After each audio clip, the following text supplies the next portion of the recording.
Hello and welcome, bookworms. Welcome to this week's episode of The Consented Narrative. We're looking at The Lost Daughters by Viola Tempest. Now, first things first, it is so beautifully packaged. So it came in this really nice shiny case.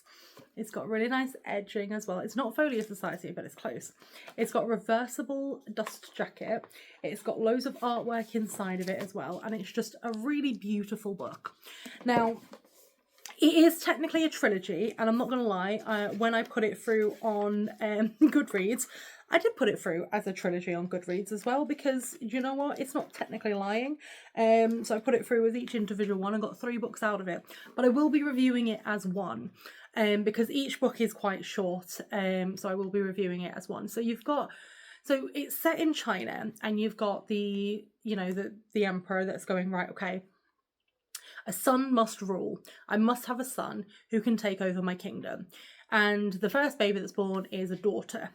So he pretends that this daughter has died. He tells his wife this daughter has died.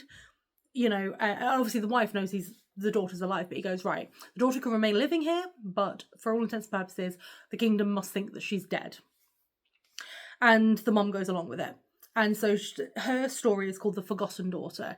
And what happens in her story is essentially, and again, I'm not going to give the ending to any of the stories. I'm just kind of going to tell you the general gist of it. And in her story, what happens is, she's in the palace, she's treated horribly, and there's one person that's looking after her the entire time. And then she talks out to the queen after a second daughter is born, and she talks back to the queen and goes, "You're never my mother."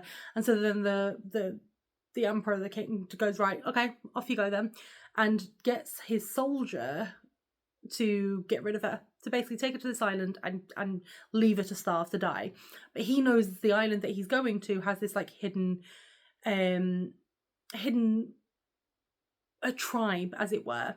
So he takes her there, and each child that's born of the emperor has a power, and hers is to do with nature. And so he takes her there, and she basically just flourishes. She then meets a prince there, and it kind of goes on from there. And it's heartbreaking because you see how sort of like hard her life was, but then she ends up in a good place and marries a really lovely man. And it's very satisfying to watch when she does eventually come back in contact with her parents. It's very satisfying to know how it ends. So that was something that I was very enjoyed with. But then obviously, as I alluded to, you have the second story, which is about the broken daughter. And what happens with that is, in the first one, in The Forgotten Daughter, the emperor is like, yes, we're pregnant again, fantastic. And then it turns out it's a girl again. So he thinks, because of the way that he treated the first one, he was like, oh no. I think maybe I should treat this one better, give her everything that she deserves, because karma is the reason I've had a second daughter. Nothing to do with the fact that it's his genes, never mind, but karma's given him a second daughter, so he's going to treat her very well, and then hopefully the third time he'll have a son. So he treats her with everything she wants. She's spoiled, but she's not spoiled rotten. She's just spoiled. She's not, a horrible person as such. But then while she's growing up and she's got all these luxuries and everything that she could ever possibly want, the wife falls pregnant again with a son. So then obviously he turns around and goes, right, well, I don't need her anymore. Like, karma's given me what I want. They've given me a son. And he ships her off to an orphanage. And she goes into this orphanage that's run by this miserable old woman. But she makes friends with the other girls there. And it helps build the bonds. And essentially she's having a really shit time now. And she's just trying to get through and just make sure that, she can look after herself as such. And then you find out that the older sister finds out about her and is now looking for her to try and find her. Because she thought she was in love with someone. Her heart, there's a bit of a like, does she love him? Does she get love and everything? But her story kind of leads into the third in a really nice way. So you sort of got the first one, the forgotten daughter, who then goes and finds the broken daughter. Now, the reason I'm saying this and not the names is because I can't pronounce the names, and I'm not even gonna try, because I'm gonna butcher them. And it's such a nice story. So then you go into the third story, which is the righteous son. And so the son that has been finally given to him, the heir, he hates because apparently he's weak-willed and he's horrible, but in actuality he's just kind and caring and a good leader, and the king hates that. Sorry, the emperor hates that and doesn't trust him and everything.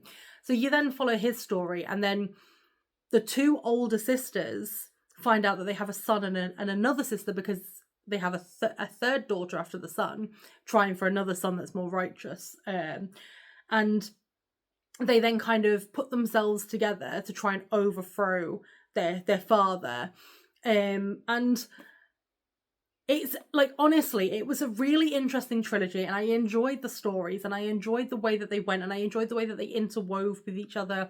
And honestly, I probably would give it a go again, but it was so simplistically written. And I think it might have been that there was something lost in translation, because at times I was kind of reading it going, okay, right.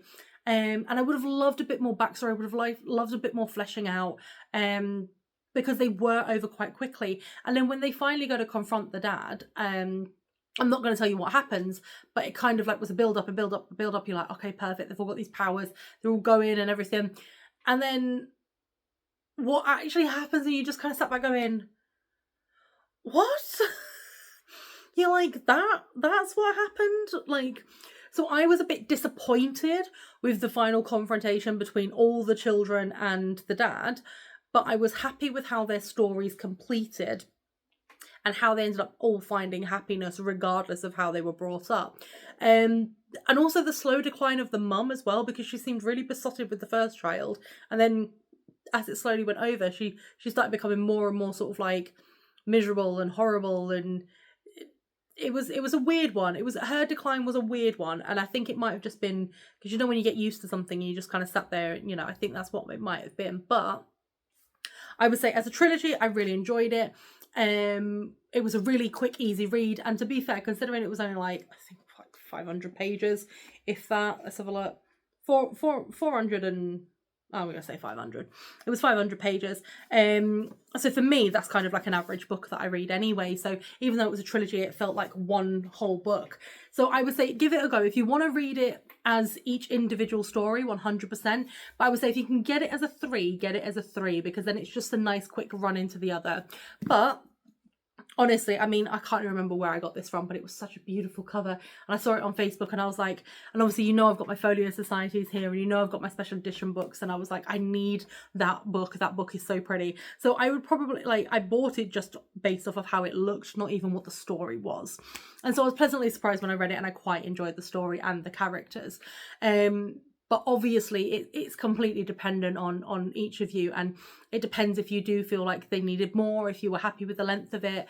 But thank you so much for all of your support, guys. Thank you so much for your continued support. Thank you for constantly coming back and watching my videos, leaving comments and sharing them far and wide. So I couldn't do this without you. So keep up the views, but thank you, and you have a fantastic weekend.